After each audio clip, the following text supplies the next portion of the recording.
topic is the World Conference Against Racism. And of course, our guest is Dr. CPoe3. And Dr. Poe, during this last segment, let's give you an opportunity to sort of wrap up some of your activities in Africa dealing with the World Conference Against Racism, and to talk about some of your other impressions about the people of South Africa and how they are reacting to some of the problems that they are faced with, and et cetera. Okay. One of the problems that stands out is the problem of poverty, very widespread. You have shack settlements. Now, when you say shack settlements, exactly what do you? Well, shack settlement is a group of large numbers of shacks put together with tin and brick and mud and anything that would keep out the wind. They are small, the size of the average American living room. Anywhere from 9 to 10 people may live there. No electricity, no running water, no toilet facilities, and they're right next to each other. Seemingly they developed as a result of blacks being brought to the urban area to work in the gold mines, in the diamond mines, as well as townships. These are large areas where blacks live, the equivalent of the ghetto here in America. And so the poverty in the townships, the poverty in the shack settlements is very, very prevalent. And so poverty is a big factor. What I learned at the conference was where you have that degree of poverty, suspect racism. Suspect it, okay? People, if given adequate opportunity, will try to advance themselves, all right? On the other hand, if they are oppressed and prevented from advancing themselves, oftentimes poverty is a result, and poverty breeds poverty. That's one of the outstanding things that I learned. The other thing that I learned, I visited a school in one of the townships outside of Durban. The name of the school is Kathala School. It has students there from primary up to grade 4. And there are 800 kids there and 22 teachers. They don't have adequate classrooms. They have 10 classrooms for 800 children. 6 of the classes each day, school day, have to meet outside. They have no playground facilities. But the amazing thing about the students is that in the classrooms that I visited, they were averaging about 40 to 45 per classroom. They were surprisingly disciplined.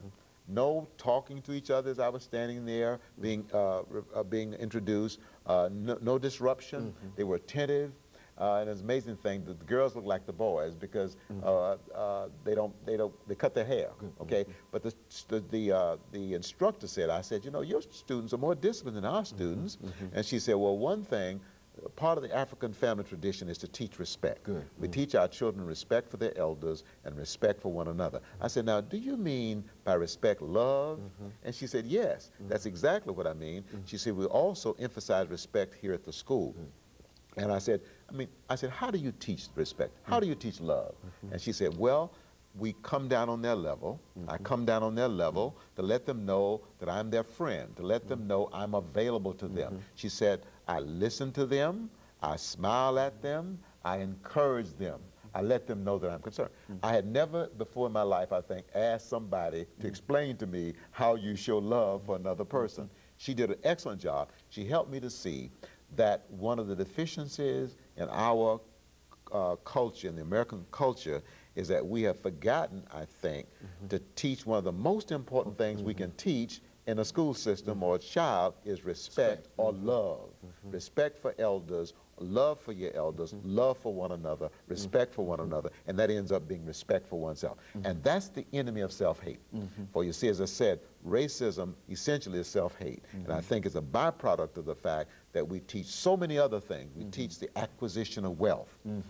We teach the pursuit of success. Same thing, okay? But the deficiency, I think, in our public school system and in our homes is, by and large, we're not doing a good enough job of teaching respect or love.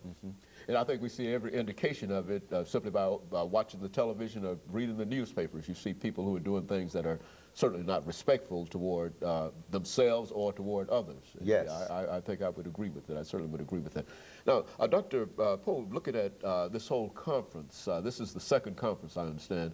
Do you think that the conference had any real impact? Certainly And of course, we have only a couple of minutes, but what impact do you think that this conference? There were 10,000 people there from various countries around the world that is doing the first segment. Beautiful array of people. These people networked with each other, they talked with each other, they shared with each other, and that's how I was able to broaden my perspective. It wasn't so much what was being reported in the press. Now, the press was talking about the controversial issues of reparations as well as the Palestinian question. That was in the press. And also they was talking about the U.S.'s response to the conference. That was in the press. And there were some people who believed that unless the conference could agree on a position that was acceptable to most of the delegates about the Palestinian question, unless they could agree on the position that the conference should take regarding reparations, that the conference would not be a success. Not so. Okay, not so. I'm convinced that this conference was a success because people from all over the world, 10,000 of them, left there more informed because people networked with one another and they shared with one another.